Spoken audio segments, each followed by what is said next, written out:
Well, hello, and welcome back to Cooking with NOPL. On this week's edition, we're going to learn how to make a blueberry pie from scratch. Yes, that includes the pie crust. So if you're interested in getting your hands a little filled with flour and learning how to make something new, stick around and I'll show you what to do. The materials you're going to need to make this pie, pretty simple and straightforward. You're going to need a pie tin. This is a pie glass. It can be glass, it can be tin, it can be one of those throwaway ones, it can be your great-great-grandma's, whatever you want. You're going to need measuring cups and a spatula and measuring spoons, of course, for doing all the measuring. You're going to need a couple mixing bowls and a pastry cutter, pie cutter thing. This is what they look like. Very small tines. I had a wire one, but I have no idea where it went, so this is the one I use now and it works just as well. You're going to need a rolling pin to bash people over the head with. Just kidding. Just to roll out your pie crust. And you're going to need some form of cleared off workstation where you can get very messy and get flour everywhere. So once you have all those, let's begin. Alright, so once you are ready to get started with your pie crust, you are going to need 2 cups of flour. So, 1, 2. You are then going to need 1 teaspoon of salt. Just regular salt is fine.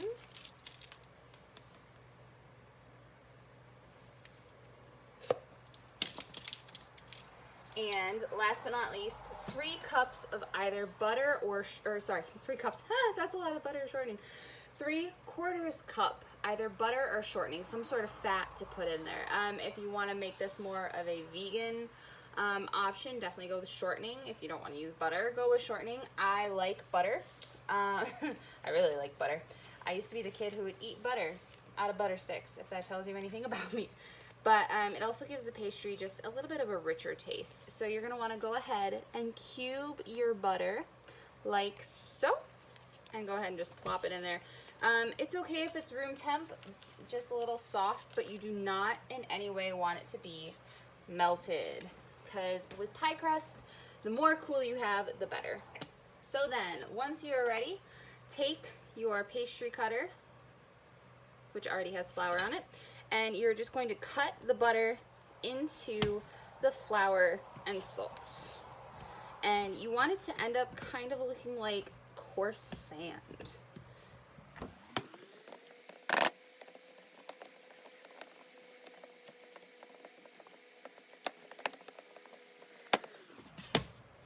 Usually it takes a minute, so don't lose patience. Just give it time. That's the thing about pie crust. I think people think it's hard because it takes time, but it doesn't take as much time as, like, I don't know, making a souffle. So it's 3 ingredients. It's easy and it's delicious, and if you do it right, I promise you, you will think it's easy forever and ever afterwards. Just get all of the butter spread out nice. You see how it's starting to kind of look a little bit like sand, and you can see where the butter is mixing nicely. Make sure every so often you try to get as much of the butter off the pastry cutter. It's humid out today, so my butter is wanting to start to melt, so we're gonna have to work a little quickly here. Okay, so that is a good place to be. If I hold it up for you to see, you can kind of see, you can see the butter, and it just, I don't know, to me it looks like sand, and it still feels nice and soft. So once you do that, you're going to go actually wash your hands in ice cold water, and you'll see why. I'll be right back. Alright, so after your hands are washed and nice and cold, you're going to get your hands dirty, dig in there, and we're going to get this dough put together. It's almost like kneading bread at this point. Just gonna shape it into a ball. And we're gonna actually start adding a couple teaspoons of water at a time just to get it to form together a little better. Now, there is no exact measurement of how much water you need. It depends on how hot it is outside, and today it's hot, so I'm gonna stop talking and get to adding water. Make sure it's cold water, not warm water, and just add a little bit at a time. I'm gonna start with about a 1/4 cup. Okay. And then get back in there and just start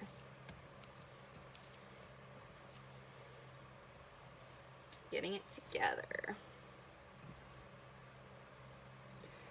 It's gonna be sticky, it's gonna be messy, but it's fine. Add a little more water. If you add too much water in the end, don't worry, you will know if you add too much water. You can just add a little bit of flour to kind of soak up that extra water. I would also add an extra taste of salt if you do add too much water, just because too much flour can lead to a really heavy pasty taste.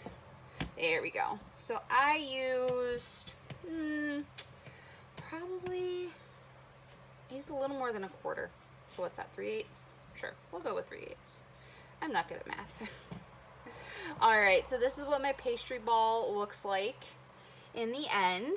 It's nice and formed, and you can easily break it off. It's moldable, it's soft. You don't want to handle it too much, because the more you handle it, the more the butter or shortening inside will soften, and it will just not hold its shape very well. So just get as much as you can into a ball. Pick up my mess that I threw everywhere. Oh goodness, I'm still throwing pieces everywhere. Oh well. I'm a messy chef, what can I say? Okay, so now that that's done, you have your pastry ball. Cool, I'm gonna go wash all this junk off my hands. I have decided that since it is so hot out, I'm gonna wrap my pastry ball in plastic and pop it in the fridge while I make the filling, just so that it's not sitting outside in this mugginess for too long. While my pie crust rests in the fridge, I'm gonna go ahead and get started on my filling, which features these lovely blueberries. They're nice and fresh, and I'm just gonna get rid of some of the stems that are left over. Make sure, of course, that you rinse them and throw out any that just look kind of wonky, that are a little soft, a little gooey, just not par. Put them in your compost, toss them to your chickens, whatever you want to do. You're gonna need about 3 pints, which is 6 cups. It comes in pints. There's your Lord of the Rings joke for the day. Yep, toss them in a mixing bowl. It's okay that they're still a little wet. Don't worry, the wetness will cook off. Okay, then you are going to need 1/4 cup flour.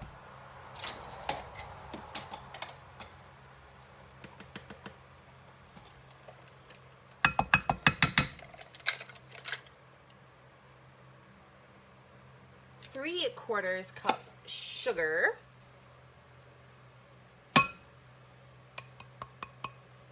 1/2 teaspoon of cinnamon. Oh, I have to get the top off the cinnamon. There we go. Oh, I love the smell of cinnamon.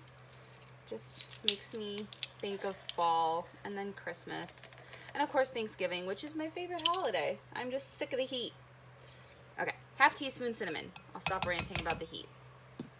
Then you are going to need 1/4 teaspoon of nutmeg, ground nutmeg.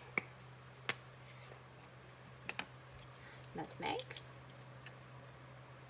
1/4 teaspoon, not 1/2 teaspoon, Jackie. 1/4 teaspoon. All right. Then you're going to want lemon juice. You can either use fresh lemon juice, take a lemon, take it in half, and just squeeze the juice all over, or you can just use prepackaged lemon juice, which I am going to do, and you need 1/2 teaspoon. It's okay if it flows over a little bit. So the lemon juice actually helps to cut through the sweetness a little bit, because otherwise it can get a little too sweet. And as I always do with anything I bake, I'm going to add just a splash of vanilla. I think that vanilla with cinnamon and nutmeg is one of the most divine flavor combinations. Alright, once you have all that, just mix it on up. You just want to get all of the berries coated with this mixture.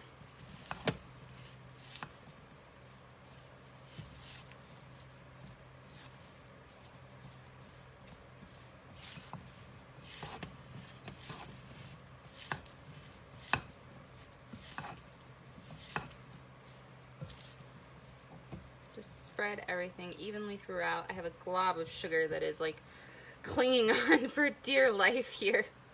Try to get it so it's not just on that one berry.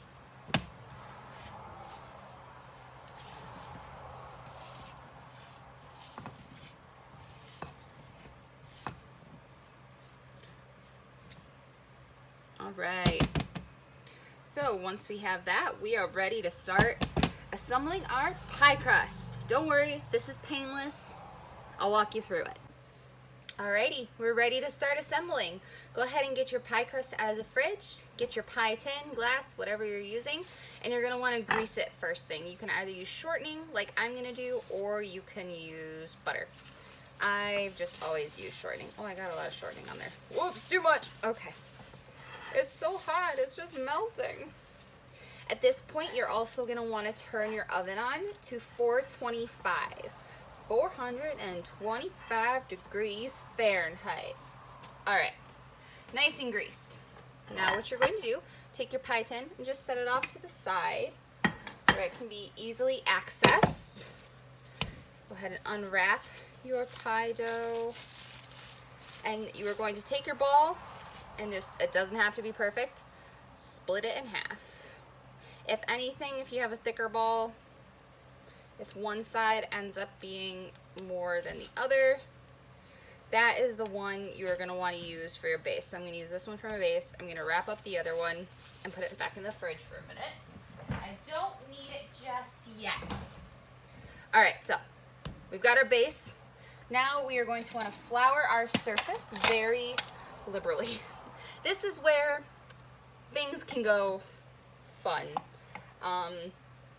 And messy. I mean, if you're like me, it's already a mess in the kitchen, but alright, so then you're just gonna want to roll. Okay. Spread your flour out. Get your half coated in powder. Then you're gonna take your rolling pin and you also want to coat that in powder. I have a very old rolling pin. Alright, and then you're just going to want to start rolling it out. Be gentle. You don't have to push down hard. If you did this right, it's not going to be a rock ball. And you want to kind of get it nice and evened out. You don't want one spot thicker than the other, than any others. Oops, and see, I already split my pie crust. That's fine. See, it happens. Whatever. That means I need more flour. This is where I should probably wear an apron, and I don't. So, for size, I have this handy dandy round cutting board that I use as a size indicator. You're gonna want to be, it depends on the size of your tin, I will say. For me, this cutting board works perfectly to the size of the tin that I have.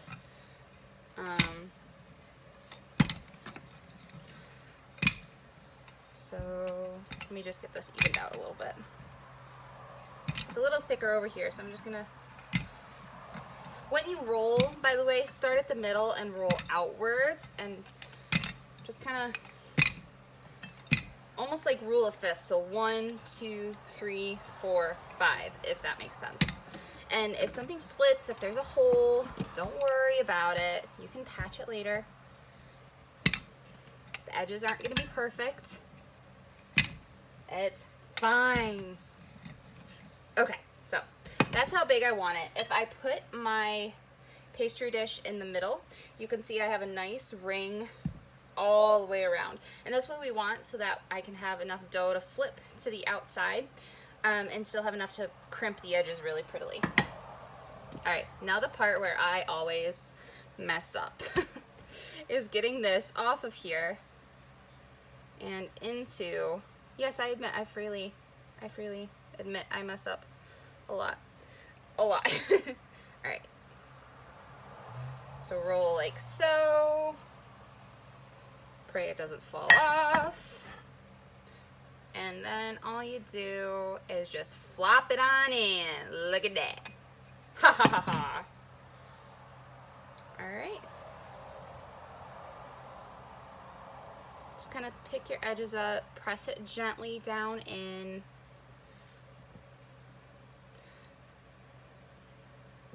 If you get a hole at this point, just go ahead and wet your finger a little bit and you can like tap it in. You can also take off a piece at the edge and just kind of like, again, wet your finger. It's not going to work with a dry finger, but just kind of tap it in like so. You don't want to overwork the dough. See?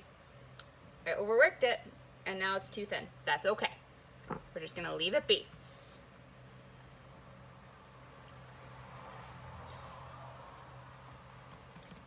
Okay. Once it's nice and flat to the edges, you're going to take your blueberry filling and you are just going to plop it on in. Nothing fancy, just fill. Oop, I had a blueberry escape. Oh, I had 2 blueberries escape. Oh well. Tribute to the dogs, I guess. Okay. Okay. So there's that. And now we are going to make the top. So I am going to be making a lattice work because I love a lattice work pie. I think it's super pretty and super summery. If you don't want to do a lattice work, that's totally fine. You can do the method we just used for the bottom crust and slap it over the top. You're going to have to cut vents into the pie crust though. So what I like to do is I'll take a knife after I lay out the top crust and I'll just cut a cross straight in the center. You can cut a star, whatever you want. If you have a fancy like cookie cutter, you can cut shapes, whichever you want. Go ahead and grab your second half of pie dough. Spread the flour out again. Okay. And excuse me. Just get it coated in flour. I'm gonna smoosh these edges a little better. I'm gonna put it there. That's where I'm gonna start from. Sprinkle it with flour. Get your rolling pin covered and get to town. Same thing, just get it. So, get it nice, even, round. Take your time, don't press too hard. If it starts to stick, sprinkle a little more flour. My worktop is actually my oven, so I have the heat coming off my preheated oven right now, which is making everything a little bit extra sticky, but that's okay. Since I'm going for lattice work, I am not going to go for a perfectly round shape. I am actually going to go for a rectangle because we need to cut long, thin strips to make our lattice.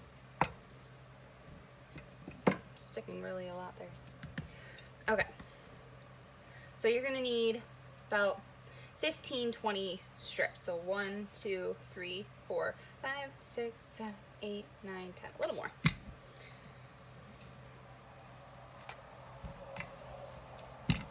Again, don't spread it too thin.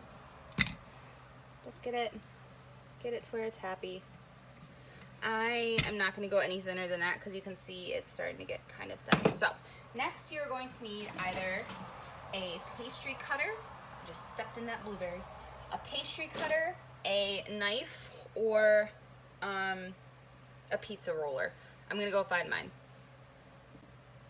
Alrighty, so once you have your cutting implement, you're going to start hacking it up. If you want to just go willy-nilly, that's fine. I'm going to use my index finger as a measuring guide.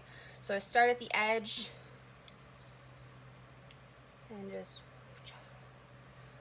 1, 2,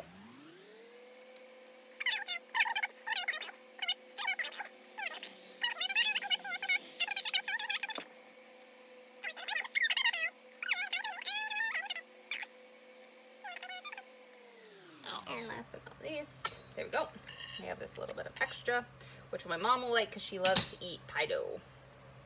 Okay, I'm gonna set this to the side, grab my pie, I'll be back. Okay, so to create a lovely lattice work, we are gonna start by just laying strips vertically across the pie, like so. Give them a little bit of space in between. That one cracked. Oh well. Like that.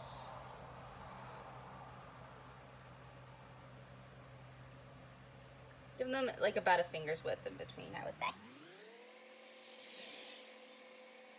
Okay. Once you get to the other edge of your pie,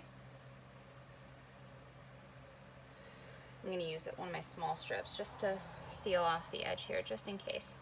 Once you get to the other edge, this is where the fun stuff happens. You are going to take every other strip and fold it all the way back to the edge of your pie. So strips 1, strips 3, 5, I'm going to move this one down a little bit, and 7. Come here, 7. There we go. Okay. Take your next round of stripping and just lay it on down. Oh, I need to actually move these back a little further.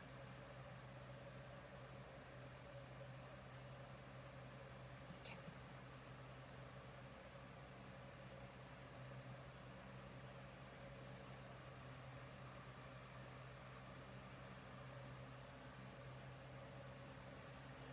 Once you've laid your first strip down, you're going to go ahead, fold the pieces back over. This isn't going to work perfectly in my case. Like I said, it might not look pretty, but it'll taste good. Okay.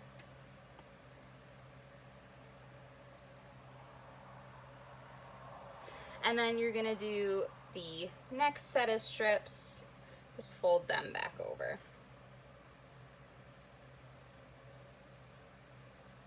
And carry on.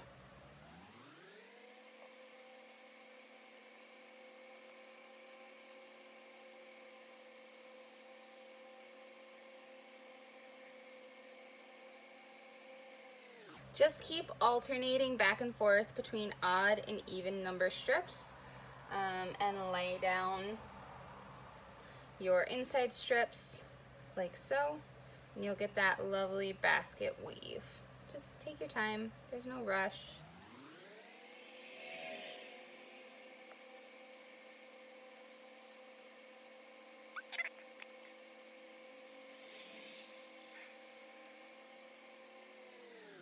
Yeah. That was me losing count of where I was, by the way. And I think this will be my last strip. Yeah, I'm happy with that.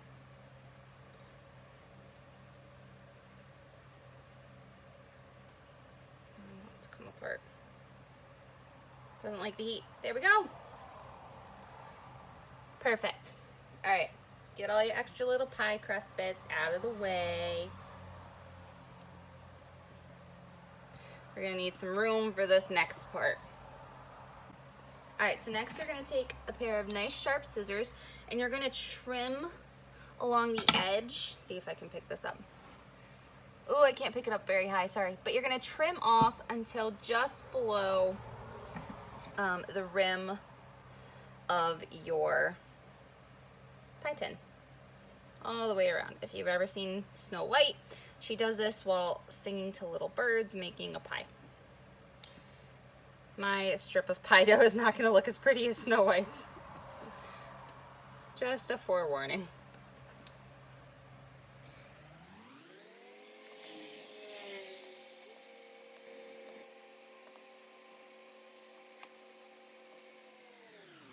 Okay, now that it's got a nice bowl cut going on, I'm gonna go ahead and wet my fingers and we'll start working across. Okay, so now that we're ready to go, we are going to just kind of flip the edges up and over so that that is tucked in, and you're just gonna create like a little roll going on. So here I snipped off too much. I don't have quite enough to roll, but that's okay. We're just gonna stretch it out with our thumbs a little bit and we'll make it work.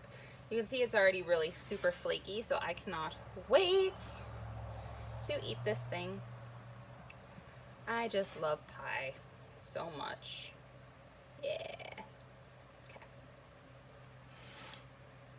Okay. We'll crimp it a little better in a minute here. We just want to get this initial roll down so that everything is nice and tucked. Snug as a bug in a rug. Wet my fingers again.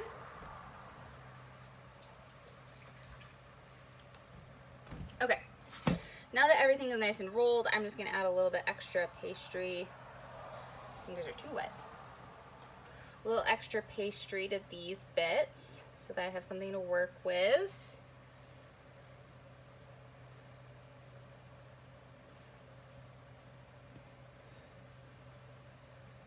Okay.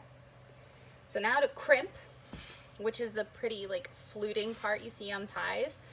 It's actually really simple. You're gonna take your two index fingers and you pinch and pinch.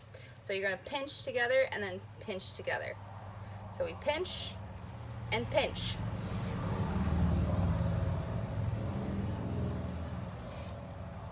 My fluting never looks quite as good, but you know what? When you're eating it, sometimes you really don't care about how it looks. I mean, you do, but I'm not entering this to win any awards. Just a happy stomach.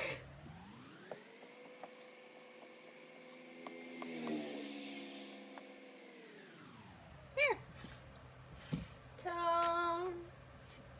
Oops, and I just stuck my thumb right in that. Okay. Oh, let me fix that first. There we go. Okay. So now that this is all nice and basket weave, latticed, we have one last step. We need to do an egg wash on the top. All right, so you're gonna take your egg, just crack it in a bowl. Take your brush, just kind of whisk it up a little bit. If you want a vegetarian option to doing this, you can use milk and do a milk wash. That's totally fine too. Just pour a little bit of milk in there and put it on your brush, and then what you're gonna do is you're just gonna brush it on to the pie crust, and this will give it a lovely golden flaky pastry on the top that we all know and love of pies. If you want to do a vegan option, I suppose you could try coconut milk, coconut oil. That seems to be a good substitute I've heard of. The egg will also help if you have like any cracks in your pastry and your lattice. It'll help seal it up a little bit so it doesn't crack in the oven in the heat. And if you're doing just a flat top, again, don't forget to cut your vents in there, otherwise the insides might explode from the escaping heat and moisture, and nobody wants an exploded pie. Don't worry about getting the egg on the blueberries, it'll cook off. We're just gonna put it on all the bits of the crust.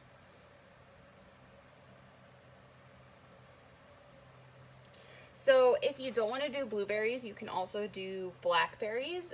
It's pretty straightforward. You're just going to use slightly fewer blackberries. You're going to use 5 cups instead of 6 cups of blackberries.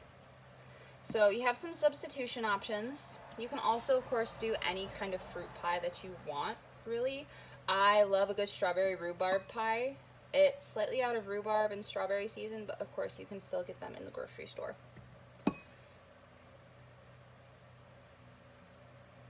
All right, everything is nice and egg washed. Time to put it in the oven. Again, you're gonna cook it at 425 and you're going to cook it for 50 to 60 minutes. So slightly under an hour. You're gonna look for it to be golden brown on top and the juices to be bubbling. I'll show you what it looks like when it's done. Just kidding, something I always forget that's always recommended. Put a cookie sheet under your pie tin. That way if any juices spill over the sides, you have something catching the juices. All right, so how to tell when your pie is done. Woo, it fogged up. That's how you know when it's done. It's gonna be nice and juicy, and look at the bubbles that you get and that lovely golden brown color. Yum. All right, folks, there you go. Your beautiful blueberry pie is done. We're gonna go ahead, whip up some homemade whipped cream. You're gonna want this to cool completely before you even attempt to do anything with it. So I'm talking like 3-4 hours worth of cooling. Just set it in a place with lots of ventilation and away from little grabby hands or dogs. And enjoy. Yum. And we're ready for our final ingredient to our blueberry pie, which is going to be our homemade whipped cream. It's super simple, only requires 2 ingredients.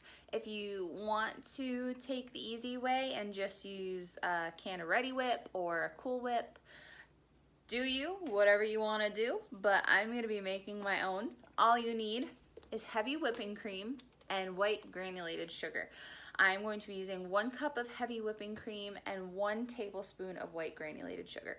I'm also going to be using my stand mixer because it's a pain in the butt to make this otherwise, but you can also use a hand beater, or if you're feeling very ambitious / you want an arm workout, you can use a whisk. All you do, just toss your ingredients, both of them, straight into the mixer, turn it on, get the arm warmed up, and just start mixing. It takes about 3 to 5 minutes for it to come fully into what is recognizable as whipped cream. If it looks a little liquid, just keep mixing it. It'll get solid or whippier in a bit. And there you have it. You have whipped cream. You can store it in an airtight container for up to 1 week in the fridge. If it starts to smell a little funky, then give it a toss. All right, I'll show you how to do it. So in your stand mixer, you're gonna go ahead and use your whisk attachment. If you're using hand beater, just use your hand beater, or if you're doing it the old-fashioned way, go ahead and grab your whisk, mixing bowl, and argue with it to get on. Give your heavy whipping cream a good shake.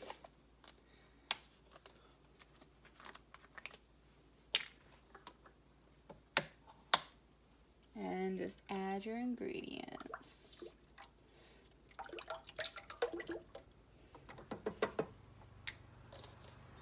If you only want to make enough to go at a time, that's perfectly fine. Just kind of make a little bit as you go.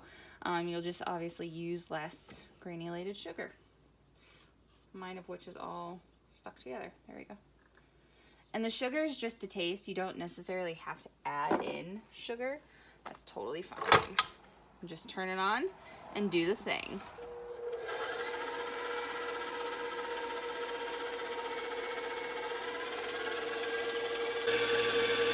You can see air is starting to incorporate into the mix,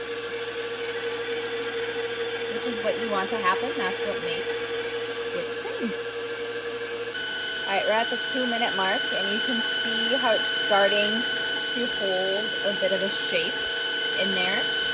It is almost done. It needs another minute or 2. Alright, and there we go. Took me 4 minutes this time, but you can see it's got nice stiff peaks in there, and it's got a good consistency. Stick our finger in, hold its shape. There we go. Homemade whipped cream. All right, once your pie is cooled and your whipped cream is good to go, go ahead, cut as you will, give yourself a dollop of whipped cream, and enjoy all of that lovely berry goodness. Good summer pie.